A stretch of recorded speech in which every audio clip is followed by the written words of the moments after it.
been that kind of year. Jim Smith and Theo Bell, the second line wide receivers, are in. First down, Pittsburgh on the Colts 14. Bradshaw looks to the far corner. It's picked off. Intercepted. Coming up with the ball, Norm Thompson still going, and he's belted out of bounds. And also a flag is dropped along the way. Thompson intercepted on the 3-yard line. That's keeping excellent control. Norman Thompson just stayed right at the break point. As Bradshaw went to throw the ball, he'd already committed to throw it. Had he been able to see Thompson just standing right there, threw it right to him. I'm not sure his uniform didn't blend in with the snow a little bit. But when he caught it, he just made sure he had good control of it, returned it for about 35 yards, and they've got a good chance to get on the board. Well, we'll tell you more about it.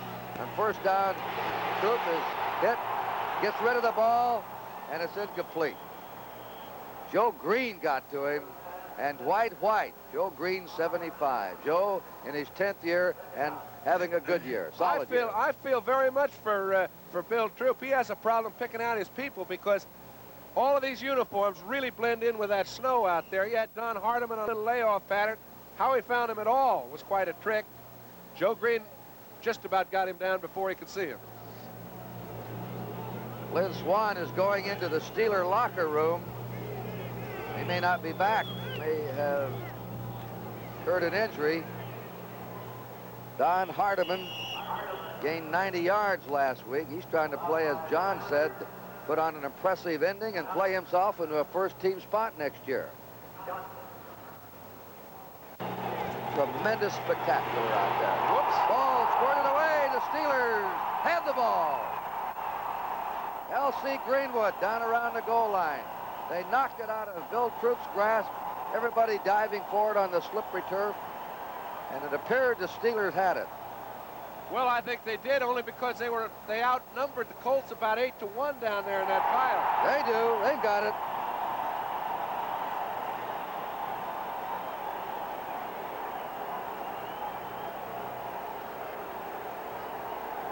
All right, these are the conditions. These sort of things happen.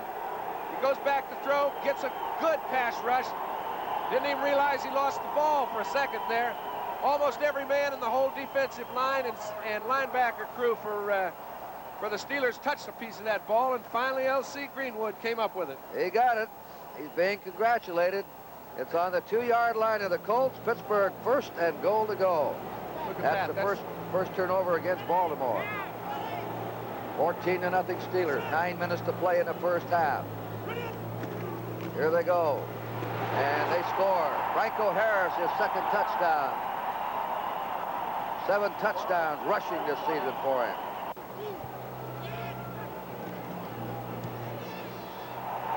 It's good. And the Steelers, in the snow and ice, are red hot. Timeout with a score. The Pittsburgh Steelers 21, the Baltimore Colts nothing. Early in the year now they've gone back to the run some. But it's a balanced team. It's the Joe Washington on the 5. He's up to the 20. 25, he's up to the 30. And he goes down on the Colt 33-yard line. And the tackle made by Tony Dungy. The Orange Bowl will follow the Rose Bowl in NBC. Oklahoma lost 1 game to Nebraska, and Nebraska 9-2 will be in there against the Sooners. Interesting rematch in the Orange Bowl. We have one of our ground cameras, as you would expect, some electronic problems today with the snow and the ice. It's breaking up on us, and we're trying to correct it for you. All right, that's Joe Washington. He's not getting much running room against the steel curtain. He goes down on the 38-yard line of Baltimore, hit there by Joe Green. Joe, you know, the last 3 years, John, has had a pinched nerve in his neck. He's had a bad back. And this year, he's fairly free of injury. And even though this is his 10th year, we said a solid year, probably a Pro Bowl year for him. Well, the big part of Joe Green is that he's such a big man. Even when he's not playing as well individually, we'll get to it a little later. Boy, there was a rack up behind the line of scrimmage by Jack Ham. Joe Washington was hit behind the line of scrimmage by Ham. That's what really slowed him down. And Joe Washington's picked up 4 yards and 2 carries. Now it's 3rd and 5. It's a tough situation for Baltimore. I was alluding to Joe Green, and that the bigness of the man, I think, is the most important part of his addition to this team. They've got some real big people when you take a look around their group. And I think that's what's responsible for the young guys coming on fast and them doing as well as they're doing. Dirt's in there in the snow. Dirt Winston as a fourth linebacker. Dennis Winston, number 53.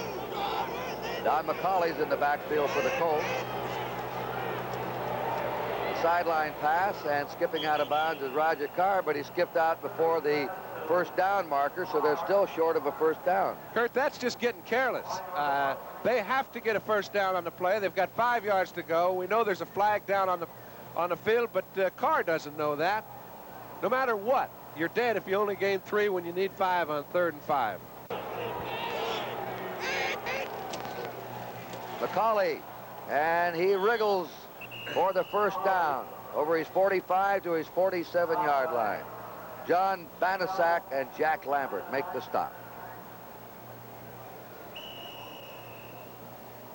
One guy you can count on, and the Colts have counted on him in short yardage situations for the last 7 or 8 years, is Don McCauley. He comes to play. He plays his best every week. And if they get a little better, he'll be an integral part of their group again. The score is 21-0 Pittsburgh. 6:56 to play in the first half. Joe Washington rammed into by Robin Cole, the right linebacker. We want to send our deepest sympathy to our cohort, one of the best quarterbacks of all time, a man that I covered for so many years with the Kansas City Chiefs, Len Dawson, who lost his dear wife, Jackie, just 42 years old. And to the entire family of Lenny Dawson, and to Lenny himself, John and I, and the NBC Sports Department, so sad about it, and our deepest sympathy to Len Dawson and his family.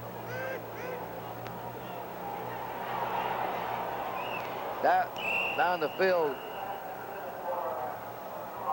with Roger Carr. You know, it reminds me of a story about Lenny Dawson's wife.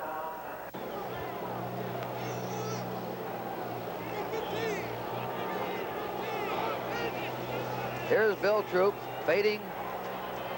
McCauley on the flare pass. Oh, that's a Jack Lambert hit. A typical Jack Lambert tackle. All right, you talk about bigness. It's funny. They're up 21-0, and this man is making contact like that in the open field.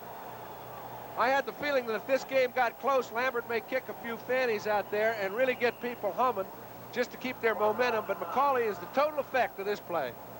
Look at that. I don't know. There's a lot of good middle linebackers. We've seen Gratishar several times this year. He's one of them. He's one of them. That man's one. Here's the punt by David Lee. Smith and Bell are back. Bounding around. Bell will pick it up on his 15 to the 20, to the 25, and his forward motion stopped on the 26-yard line. Yes, Chuck Noll will play his regulars most of the way. He wants to keep them sharp. That's Franco Harris, dropped for short yardage. Lynn Swan is out. He's been taken to the locker room with an injury, and we're going to try and get a report on him.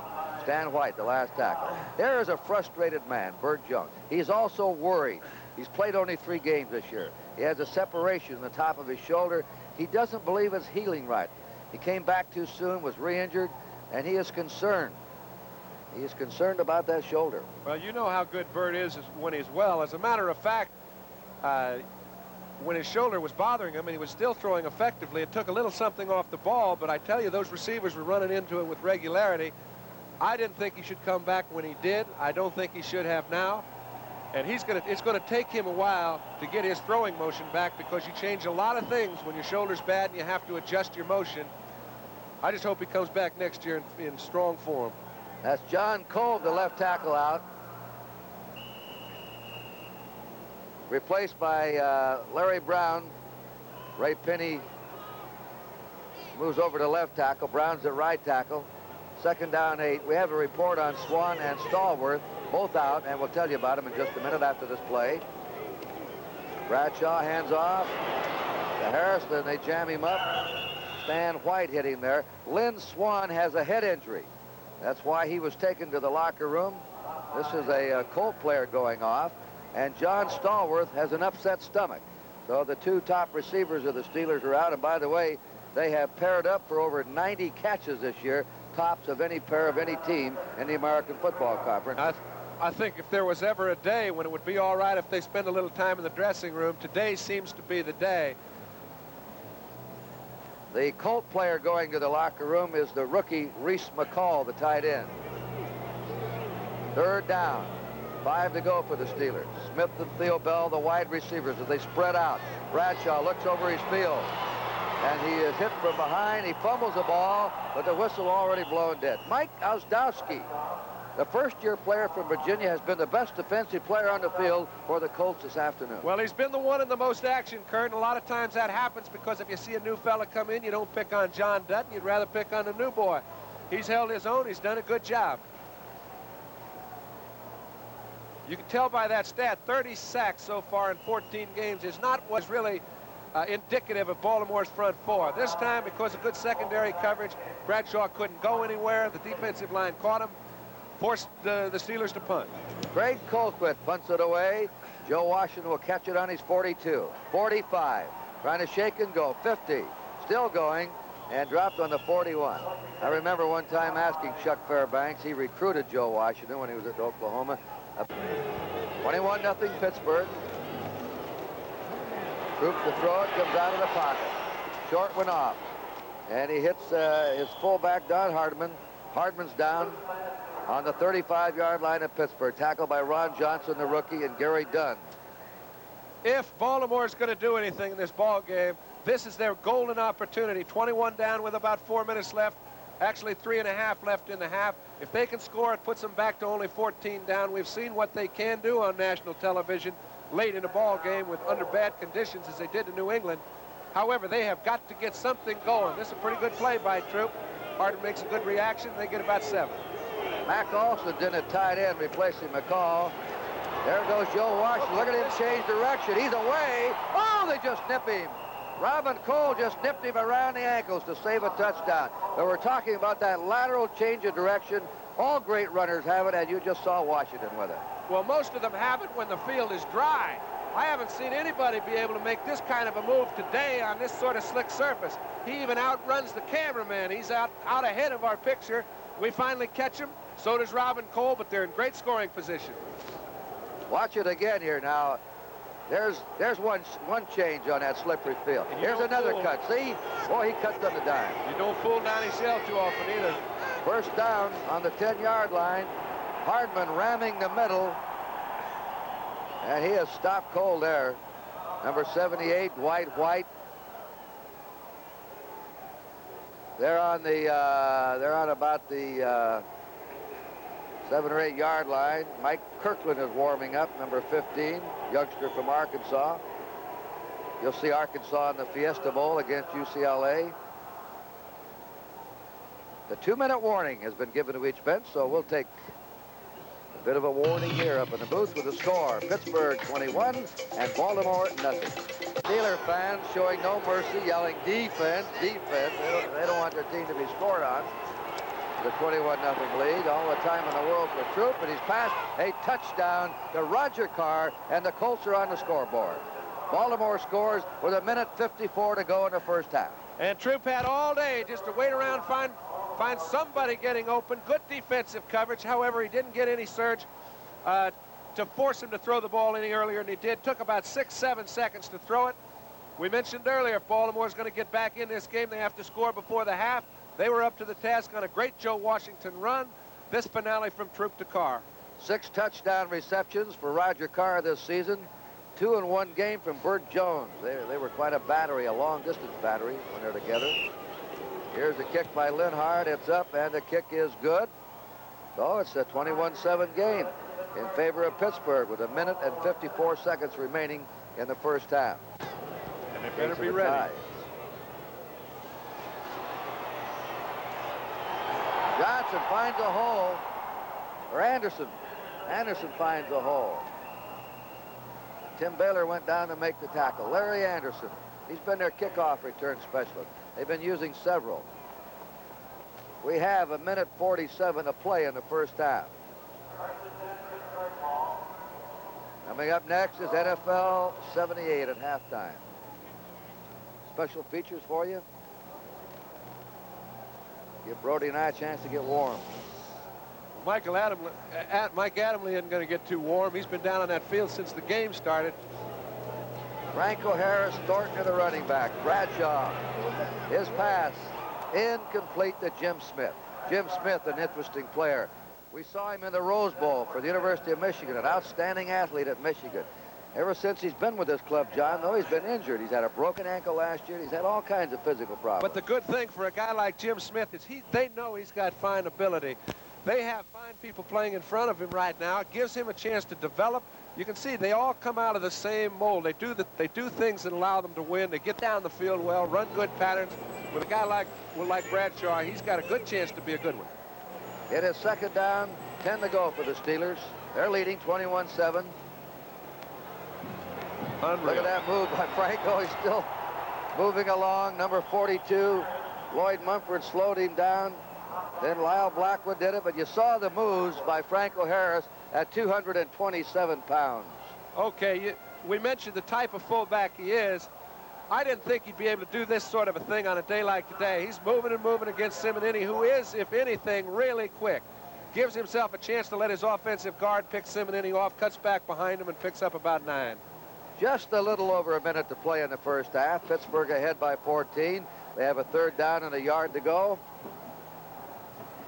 They send in motion Thornton, a block for Franco Harris, and Harris hit down for a loss by Tom McLeod, number 52, the left linebacker. Fine play by McLeod out of Minnesota.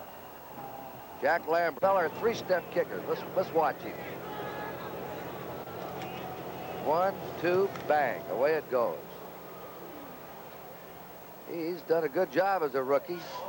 He gets the ball away quicker. He hasn't had one blocked this year out of Tennessee.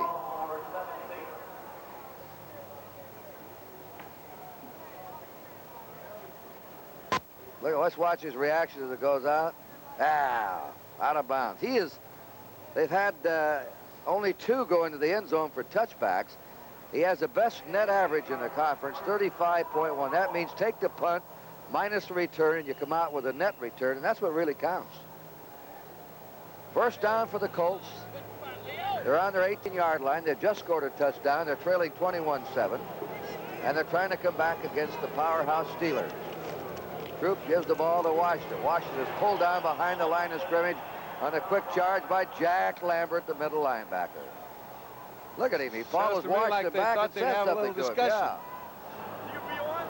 Stopped him for a yard. Don't mess with the best, because you get hurt like the rest.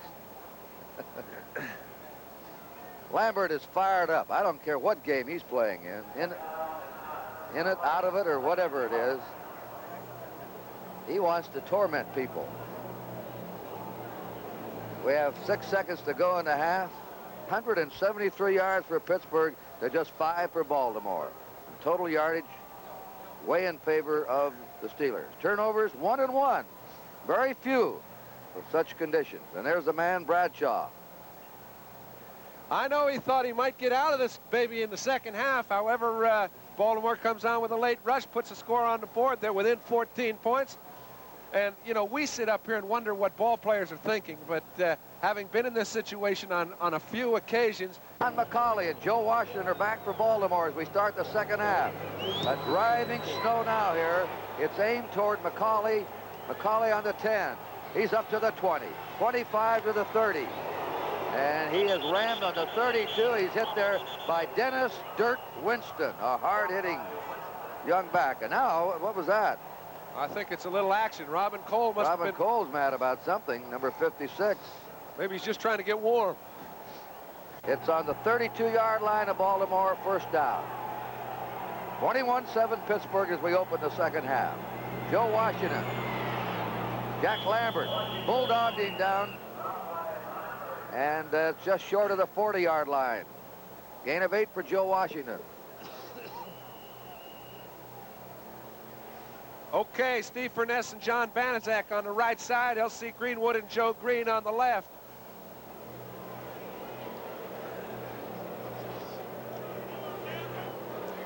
There's the secondary.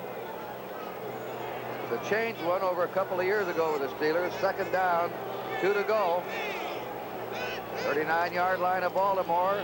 Washington maybe short of a first down. Joe Washington in the first half, the leading ball carrier for the Colts. 11 carries, 37 yards. Hardeman had 19 yards. Harris had 27 yards to lead the Steelers. Tight end set up. Third down, a yard to go for the Colts from their own 41. And they stop him. A fumble. A fumble. Pittsburgh may have it. Mel Blunt's on it, I think. Number 47, he did. Mel Blunt recovered, and it'll be, well, they haven't really signaled Pittsburgh's ball yet. It's offside against Pittsburgh. Pittsburgh's offside. So they wipe out the recovered fumble. Go back out there. And reverse back. He has a couple of 3 yards. He's to his 48, 49-yard line. Taken standing up there by Donnie, the torpedo shell, and L.C. Greenwood. Hollywood bags at left end. Okay, we mentioned the offensive line. Ken Mendenhall, Bob Pratt, both of them trying Joe Green. Pretty hard to move back. Play gets stopped up for a gain of 2. Second down, 8. Franco Harris trying to keep loose.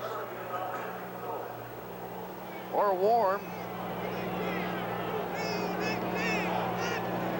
Bill Troop will put it up.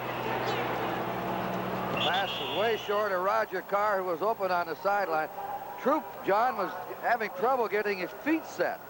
I think that, and that's a con. To the left, as the wide receivers of the Colts. Third period, early, 21-7 Pittsburgh. Here they come. The rush is on, right over the middle. He was there, Roger Carr, and he just missed him. Running a post pattern. He had a step on Mel Blunt. He might have gone all the way. A difficult catch for him. I'd say, to say the least, it's a difficult catch, but if you're going to get a chance to get back in the ball game, Pittsburgh gave him a great opportunity. They're sending everybody but 3 defensive backs. Blunt was put in a tough situation. They had the proper play call. The execution was a little suspect. David Lee in punt formation.